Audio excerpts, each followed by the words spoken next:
Okay, so left arm one was you before. Again, setup wise is decent. Okay, there's a lot of good things there in your setup. Okay, club going back. This was good. Okay, in fairness, both cases you'll see the takeaway now doesn't really change that much. You said on a couple you're trying to get a bit fadey, but I didn't see the club really go much outside the line. It might have been a feeling a bit pushing wider, maybe trying to make the swing go a bit longer or complete the backswing possibly. But this was your previous top of the backswing. That's all right. If we can get to there, that's kind of like your cut-off spot. This one here now is your backswing completed, yeah? You're getting that club a bit further, you're getting nearer to parallel, you're making a bigger turn, you're getting your shoulder now in that position, not kind of here. The club's now got a little bit more time to come down to the golf ball, and your body can just work a bit more functions. This knee can start going this way towards the target, and you can aim for something kind of up here, just over your left shoulder, try and hit the club this way. This one here now, the first move, now the knee goes towards the golf ball, okay? So you start bringing that golf club down, the knee starts firing, so your right foot now coming off the heel, toe go up there, your hands now sort of find some space there. Your hands now are starting to work out and away from the body to try and find that space. The hands now, I mean, at this point here now, your hands are almost higher than the shaft. The shaft's going to go up, then your hands do this, yeah? So trying to control that club when your hands up there when they start down here, it's just like, well, that ain't going to work, is it? So you've got to try and flick the club to try and save it. As you swing through here now, you can sort of see quite a high left elbow. This board you'll see now just basically just disappeared off to the left. They even fell back off there. It's just left of the pathway, yeah? We look at that sort of finished position there. Now, this one, lower half starts working better towards target. That foot's on the ground more, okay? As you're turning through here now, the right foot and the right knee's coming together. As you swing through, you release through to target.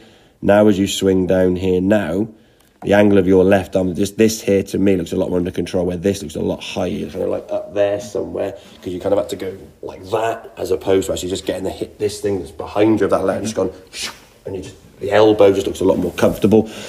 The finished position's a lot more in balance, and just obviously generally a much better swing, so you're much more controlled here, rather than where your hands are very, very, I mean, just look at the angle of that, let me clear that.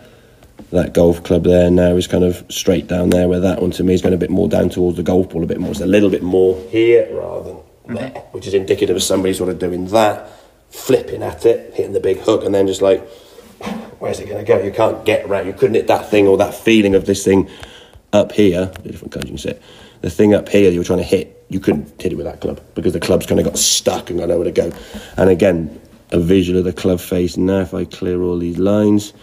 Look at the shape of that face there. That's really closed up. Look at that one there. And that's turned like almost 90 degrees, which is worrying if it's turned that much. That club there is a much more sort of in square position, where that one there now you can see your hands sort of just twisted over and flicked it and caused that club to get open. So I think be aware of what your right knee's doing on the way down. So complete the backswing. Right knee now moves towards tie. He's going to move a bit further forward, obviously. He's not going to go straight. He's not going to go from kind of here and then sort of snap back in. There's going to be a little bit of movement, obviously, in and around. But if he starts Elvis forward and thrusting it towards tie, you're going to struggle, okay? Your arms can come back down. Your path is a much more neutral path now. And then from there, now just release that club, hit the thing over here somewhere. If we go through to this position here, look at your elbow. If we come back to this one here now, the hand at the same position, probably about there. Look at your elbow. Yeah. You can see it flare out. Yeah. And that's just you trying to sort of like flick it, but then save it. And it's just, there's so many like reactions in your head and your mind trying to sort of adjust to where that ball's going to go, which is why you get that. Yeah. It's just you might find the fairway 1 in 3, which is then when one goes there, it's great. But as you said, 30% is not cutting the mustard, yeah? What you want to do is you're going to miss fairways, obviously. But if one can at least, when it misses the fairway, be sort of in play, you got a chance, yeah?